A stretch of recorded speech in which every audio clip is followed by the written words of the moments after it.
More than 1.5 billion people today have little or no opportunity to hear the name of Jesus. Many of them live in isolated geographic regions and cultures where there are no churches, and no missionary has ever gained access to where they live. Others are in areas like Iran and Afghanistan, where there is hostility and resistance to the gospel, and danger for any who would dare go and share the good news of Jesus Christ. On the coast of India, on December 26, 2004, some of those barriers came crashing down.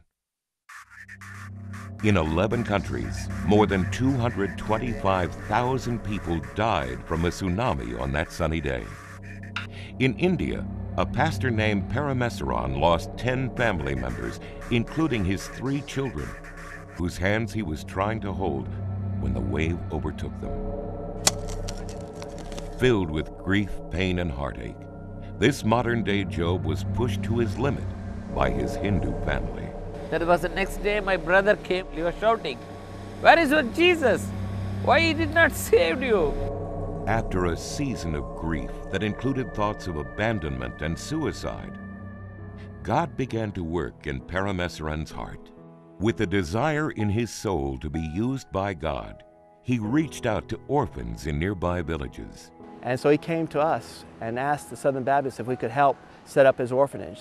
Filled with compassion, Southern Baptists responded by providing all the physical needs to start the orphanage. Now, 4 years later, God has once again blessed Parameswaran and his wife with 2 new children and 20 orphans who not only think of him as Father, but now know their Father in heaven.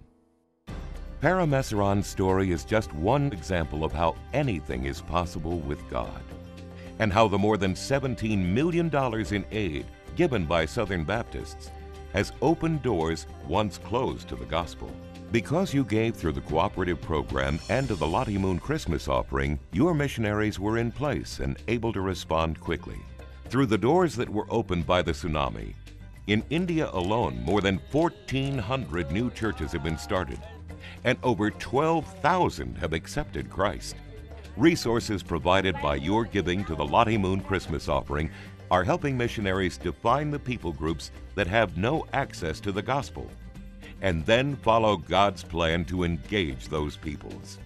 Jesus made it very clear, if we are his disciples, the mission is ours. What will you give, and what will you do, so that those who are missing experience the joy of knowing Christ?